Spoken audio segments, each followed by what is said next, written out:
And trust me, that SBA rep knows someone who, if that bank doesn't do them,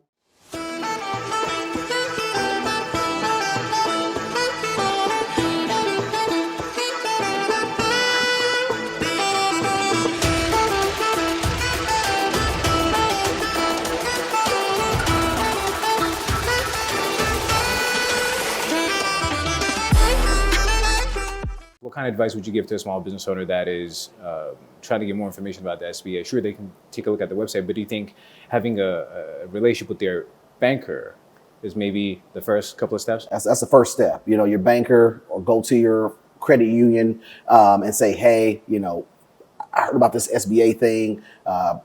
Who do you know? Because not everybody in the bank or credit union is comfortable talking about SBA. Yeah. So if you bring it up, don't be alarmed if the person doesn't know anything about it. So ask maybe if they know someone who they have an SBA representative, or do they have a contact person or a contact resource.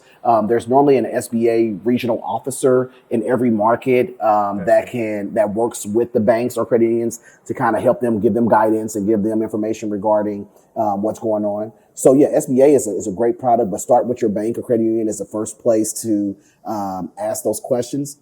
Do your research. There's plenty of information on your phone, but I say start with your banker. And if they don't know, ask for their local SBA rep, and they should have that contact information readily available to be able to plug in. And trust me, that SBA rep knows someone who, if that bank doesn't do them, hey, they know somebody who does. And absolutely. And we've gotten a couple of leads that way as well. Absolutely. Businesses contact the SBA refer them to their preferred lenders. Correct. And then we've gotten some deals out of that. But start with your financial institution first. It makes sense. Absolutely. And it's a great tool. You know, it's a great tool, although the process may feel a little challenged, right?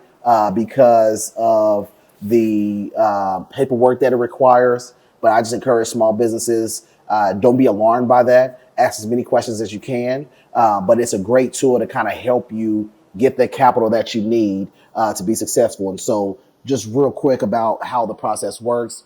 The bank may look at your opportunity, may not feel 100% confident that we can loan it on our own book. And so we can partner with the SBA, or the SBA will guarantee a portion of that loan.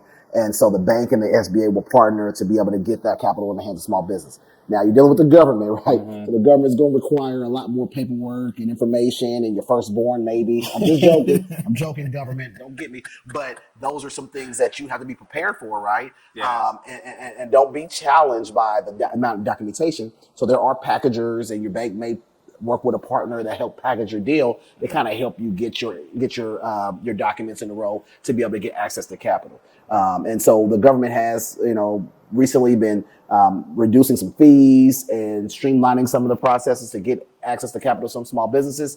So because that came out of the pandemic, because they noticed, hey, there's a lot of businesses that can really benefit from the SBA. And but also I think they recognize that their process sometimes can be a little bit more strenuous than what it needs to be. Right. And so they're also looking at ways of how to streamline things and get things a little bit more efficient to get done as well. So everyone's learning, but that process, that product, there's several opportunities that I think businesses can take advantage of, because A, it helps the business get access to capital.